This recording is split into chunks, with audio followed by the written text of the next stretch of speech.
Baiklah, Assalamualaikum warahmatullahi wabarakatuh. Waalaikumsalam warahmatullahi Waalaikumsalam warahmatullahi wabarakatuh. Pada kesempatan kali ini kami perwakilan murid-murid pramagang dari Dipa Dira akan mempresentasikan profil industri kami, kemudian departemen yang ada di Dipa Dira Studio dan juga reels atau portofolio yang telah kami buat. Baiklah, langsung saja.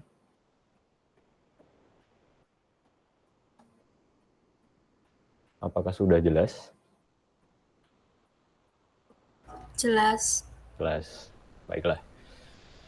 Jadi Dipa Dira Studio sendiri, nama Dipa Dira itu diambil dari kata Dipa dan Dira yang merupakan bahasa Sanskerta yang artinya gunung kokoh. Filosofinya adalah Dipa Dira sendiri adalah studio yang memulai dan mengakhiri suatu cerita gitu, bisa dibilang. Selalu memulai dan mengakhiri cerita dalam pewayangan. Begitu. Kemudian yang selanjutnya adalah awalnya studio Dipa Dira ini didirikan di Bintaro, sektor 3, Jakarta Selatan. Nah, karena lingkungan yang kurang mendukung, jadi pada tanggal 1 November 2019 pun mereka memutuskan untuk pindah ke Jogja. Nah, kapan sih sebenarnya Dipa Dira Studio ini didirikan? Tepatnya pada tanggal 4 Februari 2019. Nah, pendirinya adalah Diki Suprayogi, Bintang, Idrus, Iqbal, Dinda, dan Aditya Dwi, serta Bagus. Jadi ada 7 orang. Dan 6 dari 7 pendiri ini background-nya adalah 3D animator dan 1 adalah konsep artis, begitu. Jadi basicnya studio Dipa Dira ini adalah studio 3D, begitu. Nah, awal mulanya kenapa kok bisa muncul studio Dipa Dira ini? Ya awalnya dari Mas Diki sendiri yang jenuh di One Animation Studio dan memutuskan untuk vakum dan melakukan freelance. Nah, ternyata teman-temannya ikut, yaitu ya 6 orang ini tadi.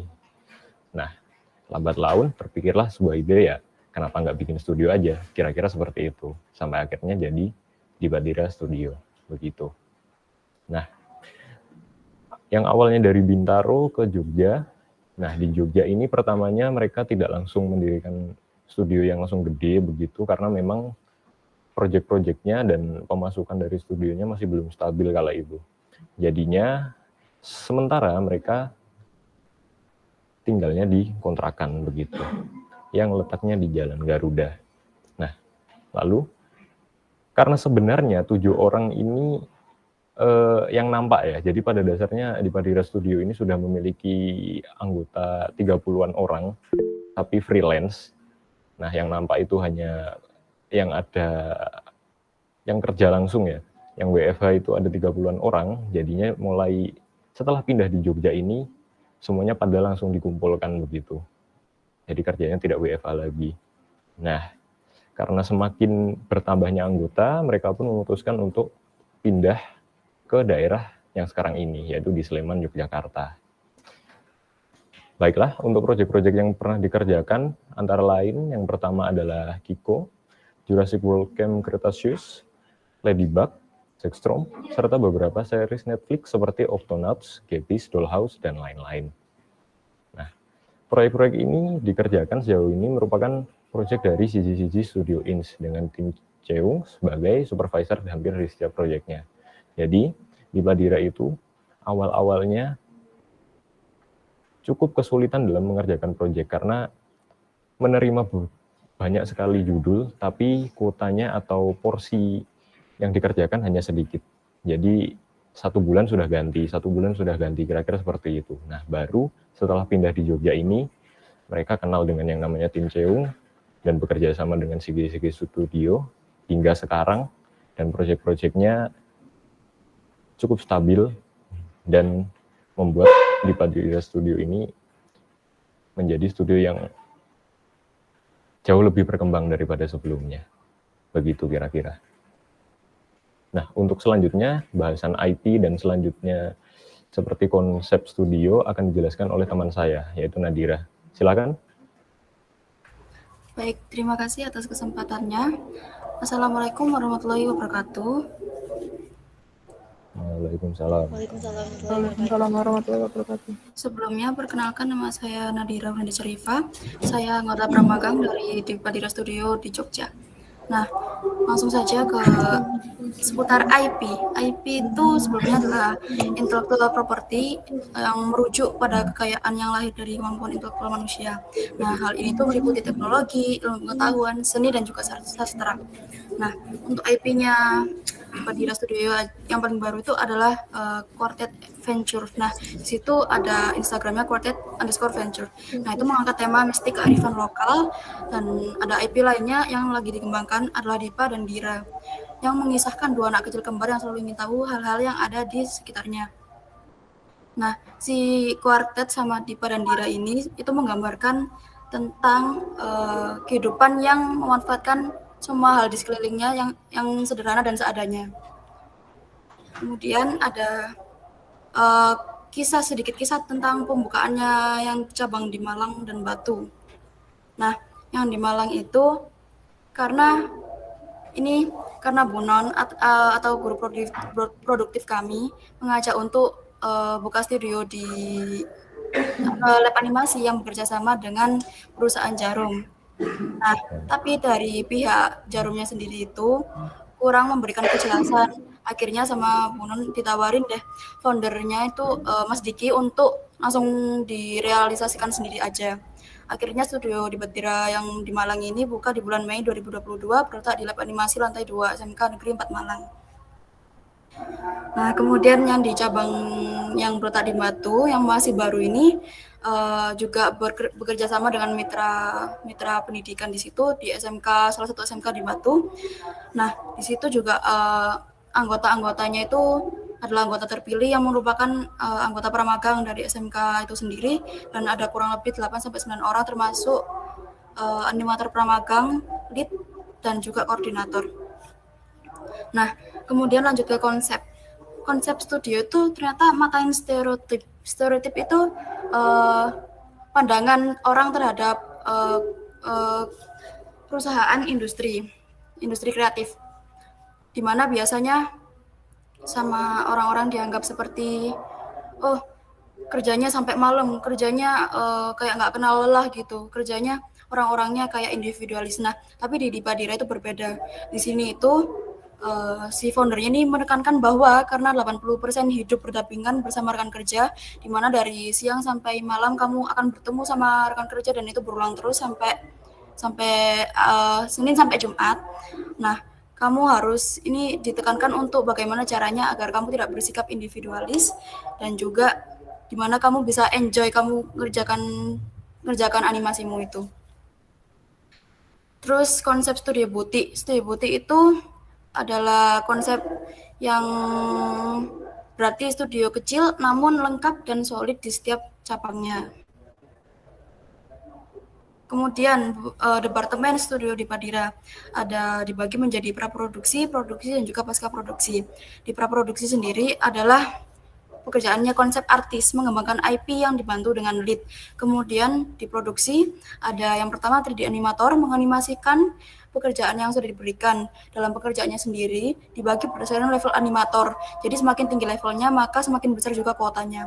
Kemudian ada koordinator juga yang bertugas untuk memanage dan menjembatani pekerjaan-pekerjaan yang dikerjakan oleh animator dengan klien. Kemudian yang terakhir adalah pasca produksi. Nah, di pasca produksi itu ada departemen baru yaitu LRC atau Lighting, Render, Compose yang bergerak di bidang lighting, render atau pemrosesan gambar per frame, dan menggabungkan elemen-elemen yang sudah jadi dalam bentuk final alias compose. Kemudian poin terakhir adalah visi dan agenda kegiatan. Nah, untuk visi sendiri itu ada 2, yaitu yang pertama merujuk ke pendidikan, kemudian dapat merangkul studio lain dan berkarya bersama. Untuk agenda kegiatan sendiri itu adalah beberapa kegiatan di luar pekerjaan seperti biasanya, di mana untuk mengembangkan soft skill kita. Yang pertama adalah English class. Nah, dengan English class ini studio mendatangkan native speaker, kita diajak untuk berbicara di publik dengan menggunakan bahasa Inggris, sehingga kita dapat mengerti apa yang disampaikan oleh klien yang hampir semuanya berbahasa Inggris. Kemudian yang kedua itu ada sesi ngomong. Nah, kalau di Jogja itu sesi ngomong itu berbeda sama yang English class, di mana sesi ngomong ini di mana setiap sesinya ada 2 orang yang dipilih secara acak untuk menceritakan cerita dengan tema bebas selama minimal 10 menit. Nah, ini tuh melatih untuk menata tata bahasa kita dan juga melatih untuk mengatasi ketakutan berbicara di depan publik. Seperti itu. Nah, kemudian selanjutnya ada job desk masing-masing departemen yang akan dijelaskan oleh teman saya. Baik, terima kasih Nanat.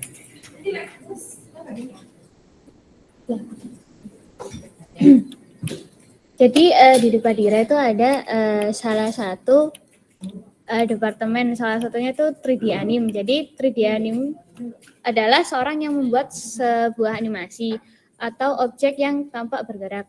Biasanya pembuatan animasi diawali dengan proses pembuatan sebuah kunci gerakan atau key pose. Kemudian ditambahkan breakdown atau in between sampai menjadi animasi 3 dimensi. Setiap animator memiliki cara yang berbeda dalam menganimasi. Terus software yang digunakan salah satunya Blender sama Maya.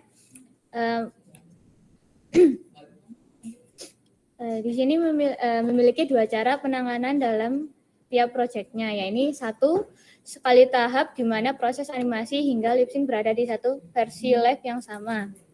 2 yaitu primary dan secondary, di mana primary memiliki kayak berisikan proses animasi mentah.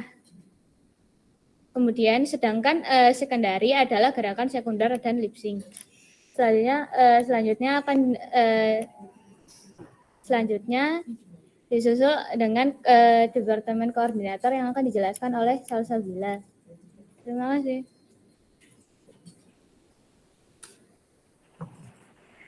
Assalamualaikum warahmatullahi wabarakatuh. Perkenalkan, nama saya Zabadila Zabadia. Di sini saya akan menjelaskan tentang job desk koor. Tugas utama koordinator adalah mengelola proyek dan setiap harinya akan bekerja dengan berbagai tim dalam proyek untuk merencanakan dan memastikan jadwal produksi terpenuhi. Koor akan berkomunikasi dengan kolega dan klien. Koor juga akan mengunduh dan mengunggah aset atau file dari klien dan ke klien, menjadi jembatan komunikasi antara klien dengan tim. Pertama pada tahap produksinya, yaitu mengatur jadwal. Mengatur jadwal ini ada berbagai jadwal yang diatur. Pertama, memeriksa jadwal delivery yang disediakan oleh klien, kemudian mengatur jumlah target harian dan mingguan bersama para leads. 3, berkoordinasi dengan tim mengenai possibility dalam mencapai target, kemudian bernegosiasi dengan klien apabila membutuhkan waktu tambahan untuk mencapai target delivery. Kemudian memeriksa ketersediaan dan kelengkapan animatic, audio, script, layout file, dan scene status dokumen. Mengunduh update aset harian dan meletakkan file berdasarkan hierarki sesuai arahan klien. Kemudian berkoordinasi dengan klien apabila ada aset yang tidak ada atau ada masalah pada aset, animatic, atau audio. Kemudian persiapan pelacakan. Ini menyiapkan Google Sheet yang berisi, menyiapkan tracker pelacak dan progres setiap animator. Kemudian membagikan shot kepada animator sesuai dengan yang tertulis di Google Sheet. Pertemuan awal dengan tim animasi sebelum produksi dimulai. Memastikan animator mengikuti catatan sutradara dan memahami keseluruhan cerita sebelum memulai mengerjakan proyek. Kemudian produksi animasi ini memastikan animator mengikuti target atau mingguan untuk mencapai jadwal internal, mengunggah file yang sudah oke SPV di FTP. Kemudian pasca produksi mengirim file yang sudah difinalisasi untuk bidikan yang disetujui, siaga jika ada masalah QC atau catatan kreatif dari klien. Itu saja, mungkin selanjutnya akan dilanjutkan oleh teman saya.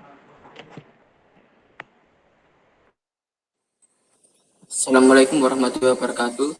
Jadi untuk divisi selanjutnya adalah konsep artis. Dalam divisi konsep terbagi menjadi beberapa kategori seperti karakter design dan environment design. Proses kerja dalam departemen ini dimulai dengan brainstorming atau mencari ide.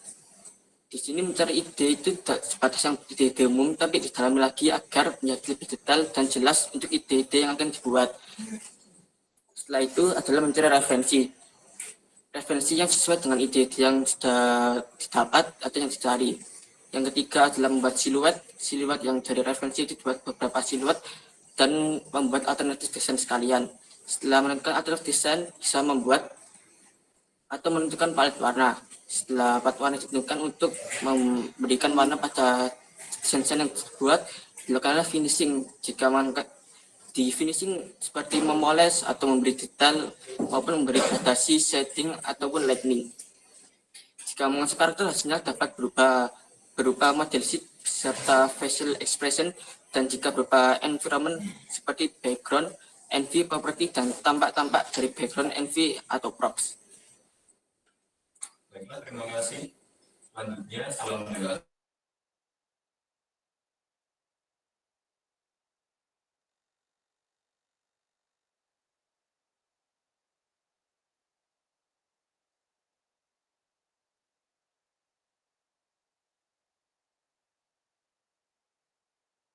Suaranya nggak keluar ya? Oke, selanjutnya ini adalah beberapa reels video dari tim Pramagang di Padira. Hasil ini adalah merupakan hasil di mana kita membuat di sela-sela waktuku.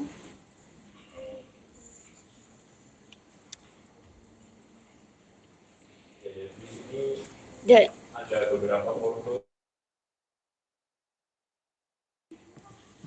baik, akan saya jelaskan. Ini hasil dari teman-teman kita, dan hasil-hasil ini adalah sudah hasil yang dipilah-pilah.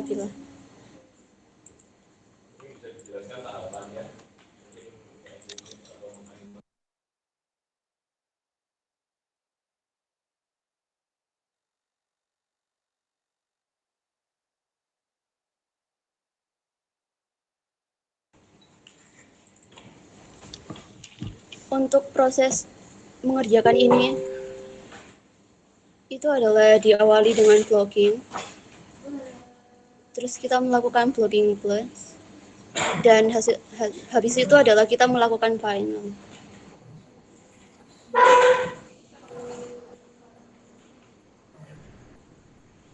Mungkin bisa dijelaskan lebih lanjut, Zakia, silakan.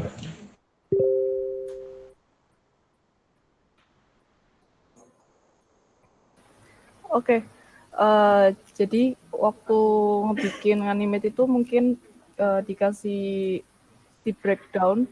Pertama di Blogging Plus, membuat pose antar pose, lalu di breakdown. Mungkin untuk orang-orang yang masih awam dengan animasi bisa bingung dengan breakdown, key pose, blocking itu apa? Mungkin bisa dijelaskan? Sebenarnya lebih simpelnya adalah breakdown itu di tengah-tengah antara satu gerakan dan gerakan yang lainnya. Oke. Jadi antara perpindahan satu gerakan dan gerakan lainnya itu ada hal yang enak buat dilihat gitu. Baiklah, selanjutnya di sini ada reels dari koordinator, mungkin bisa dijelaskan, koordinator.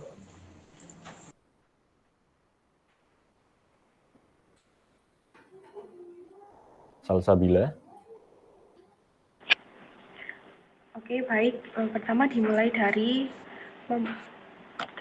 mendownload file dari klien. Nah, mendownload file ini pertama kita buka aplikasi FileZilla itu, terus kita nanti cari misal hari ini, jadi kita itu mendownload file hari ini, kemudian diekstrak ke folder biar bisa diakses oleh semuanya. Kayak itu misal aset baru atau update baru dari klien yang harus di-download itu setiap hari. Nah, kemudian lanjut membuat scene status dan tabel manpower. Nah, ini tuh kalau semisal ada episode baru, kita itu bikin kayak list gitu, list mulai dari nama shotnya, terus jumlah frame, terus nama animator yang ngerjain siapa, terus kayak notes-nya juga ditulis. Nah, setelah itu kalau udah bikin semua, kita bikin manpower. Nah, manpower ini isinya kayak semisal satu orang itu berapa frame, dia itu dapat berapa frame, terus dia dapat berapa shot, dapat shot yang kayak itu A, B atau C gitu. Levelnya ya. Ya, benar. Nah, kalau udah selesai, kemudian diekstrak ke Kitsu biar nanti mereka semua bisa akses. Nah, lanjut, ini project mapping ini jadwal kayak kita itu harus upload batch, setiap batch itu berapa sequence gitu. Misal kita harus upload hari ini, berarti kita harus upload berapa shot di hari ini kayak gitu. Timeline-nya ya bisa dibilang. Ya, timeline-nya. Oke. Terus lanjut, ini update progression. Nah, setiap hari itu nanti akan ngirim, misal hari ini udah oke SPV berapa shot. Nah, kita konfirmasi ke di Padirang di Jogja, kita konfirmasi kalau shot ini udah oke SPV, episode ini udah oke SPV berapa shot gitu. Nah, kalau yang udah oke SPV itu kita upload ke FTP biar bisa dikonfirmasi sama kliennya. Terus lanjut, ini isu, misal ada aset yang mengalami rusak kayak nggak ada controllernya atau nggak ada rignya, itu kita nge-issuein ini ke Google Sheet biar diakses sama kliennya terus dibenerin gitu masalahnya. Terus lanjut, ini upload file, ini buat yang udah oke SPV biasanya itu langsung di upload file PB dan file mayanya, kemudian di scan dulu sebelum upload, terus di upload dan itu konfirmasi ke yang di Jogja. Terus lanjut, ini kalau udah di-upload biasanya itu selang beberapa hari bakalan ada beberapa shot yang di-retake, SGM retake namanya, terus dimasukkan. Terus kalau ada QC juga dimasukkan ke notes di Kitsunya. Nah, itu aja mungkin dari saya. Terima kasih. Terima kasih Salsabila. Izin menambahkan. Boleh, monggo. Mungkin untuk leveling shot tadi, itu yang dimaksud adalah tingkat kompleksitas atau kesulitan dari shot itu sendiri. Nah, tingkat kesulitan atau kompleksitas ini dilihat dari apa sih? Biasanya dilihat dari jumlah karakter atau kompleksitas karakter itu sendiri, jumlah frame atau durasi digabungkan ke kompleksitas ini. Jadi ada kompleksitas A, B, C, D sampai E. Dari A yang paling sulit dan E itu adalah yang paling mudah. Mungkin itu saja dari saya. Terima kasih, Yosi. Yang lain mungkin bisa menambahkan? Tidak ada? Baiklah, sepertinya itu dia demo reels dari kami. Untuk sesi tanya-jawab, kepada Bapak Ibu sekalian kami persilahkan.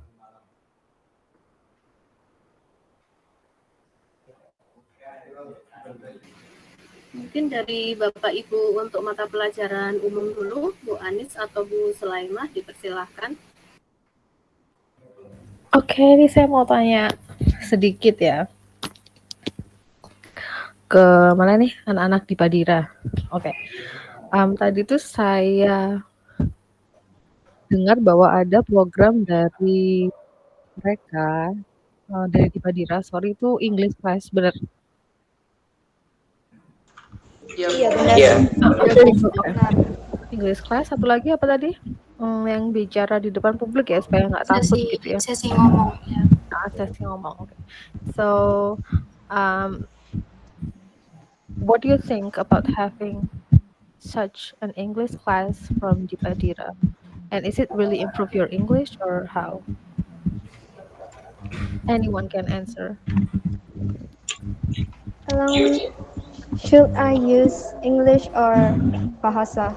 Well, because you have learned about how to speak publicly, so I really appreciate if you answer my questions in English, of course.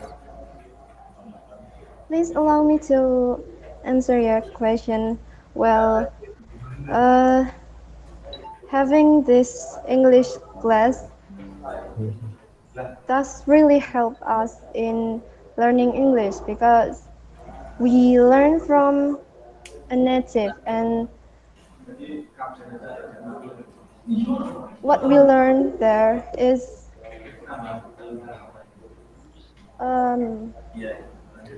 maybe like, okay, go on.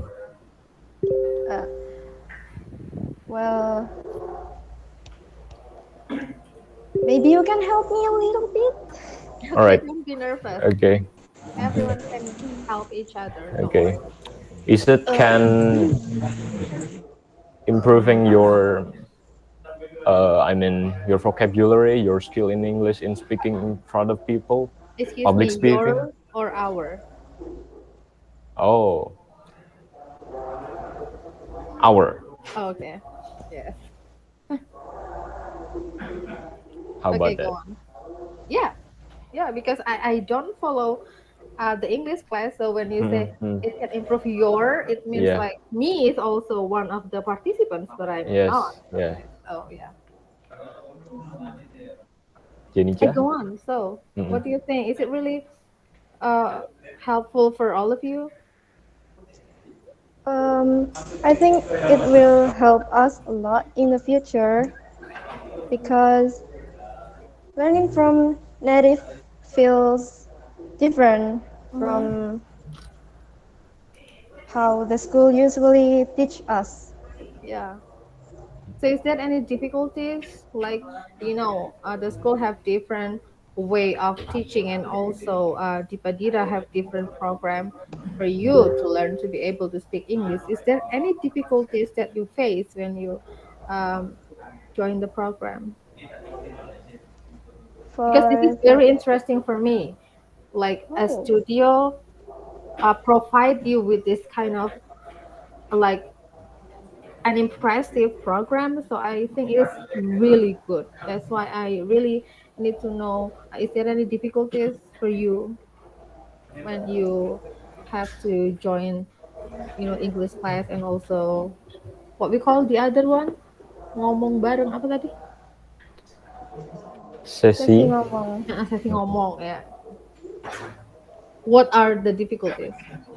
Like, do they force you to speak or how? For me, the only difficulties that I found till this moment is just their native, because their accent is a little bit different from how I usually hear, and they didn't force us, and they just, how to say it? So basically, they have different actions. So sometimes we need to be able to use to it to understand what they say, Like right? adjusting your ears with their accent. Yeah. Yeah. Exactly. Well, actually, I need And to know other, Yeah, right. other perspective, Opinion. other point of view, because All right. it's only Jenica, or Jenica and Okay, you can take turns. Anybody from Dipadira? yeah, All right. Andini. I saw Andini raise her I hand. wanna answer the difficulties. I think difficulties is uh, tergantung orangnya. Depends. And what about you? Because maybe some people afraid talk to halayak umum, and it become this difficult. But people can easily talk in public. Maybe it's not difficult. Okay. Yeah, So that's you have to my try, right? opinion. Yes. Yeah. Yes. Okay. So I think I like to give you a word, just like use this change. All right. Use it. Yeah, use it very well. Of course. Yeah, you have to, because they provide you with native speaker that you might not be able to find here even in the school. So yeah, just grab the change and then do your best. Try to speak All right. publicly. Okay, try to have chat Yeah. if you have a chance with a native Mm. speaker. Yeah. Mm. Okay. Thank you so Thank much. you. Yeah. Yeah. We will. Thank you, ma'am. Yeah. Okay. Fighting for all of you. Thank you. Thank you. Baiklah, apakah masih ada pertanyaan lagi dari Bapak Ibu guru? Cukup? Saya ingin bertanya sebentar ya. Silakan. apa yang kalian dapatkan dari masa pramagang ini masih pramagang kan ya, yang menurut kalian akan membuat skill kalian menjadi lebih baik untuk masa magang nanti, yang bisa mempersiapkan kamu jadi lebih baik untuk magang. Apa saja yang sudah kamu dapatkan?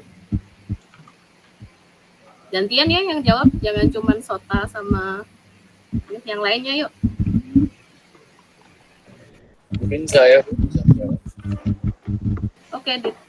Jadi ada banyak hal yang kita dapatkan di masa pramagang.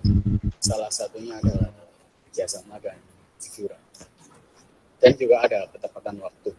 Nah, secara teknikal kita juga melakukan banyak sekali improvement ya. Mulai dari teknik-teknik animating, apa yang harus dilakukan pertama kali untuk animating, dan apa yang tidak boleh dilakukan untuk animating. Nah, untuk kedepannya apakah ini bisa berguna pada saat kita makan? Tentu saja, karena semua itu akan dipakai pada saat kita makan. Mungkin teman-teman bisa menambahkan dari bagian mungkin. Ayo, Ian. Salsabila, oke. Saya izin menjawab. Semenjak saya magang di sini, saya jadi mengerti kayak dunia kerja itu ternyata kayak gini. Terus kayak saya harus ngomong sama klien, harus ngomong sama yang lebih kayak apa ya, istilahnya itu lebih penting gitu loh. Itu harus benar-benar sopan, kayak harus pakai bahasa Inggris juga. Terus kayak menambah semakin kepo gitu loh Bu, kayak oh ternyata seru juga, seru temen capek tapi gimana ya, Meskipun capek tetap enjoy gitu ya. enjoy banyak banget dapat ilmu, kayak cara ternyata gini cara ngupload ke klien, ternyata kalau bikin film tuh pertama-tamanya tuh kayak gini gitu, kayak jadi banyak ngerti juga. Nggak semudah yang dibayangkan ya, Bill. Ya benar, nggak semudah yang Oke, cukup buat saya. Bu Suci, saya kembalikan ke Bu Suci.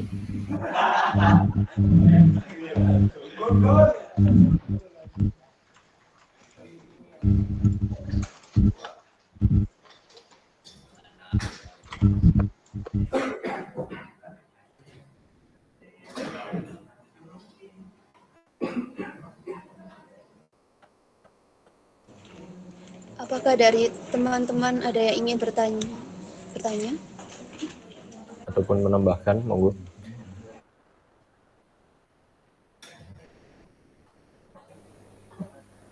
Sorry. Mohon maaf ya, tadi suara saya tidak terdengar. Oh, jadi baik, ya waktunya soalnya hampir 30 menit ya. Jadi para penguji saya rasa sudah cukup. Tadi presentasi dari Dipadira Studio sudah luar biasa sekali.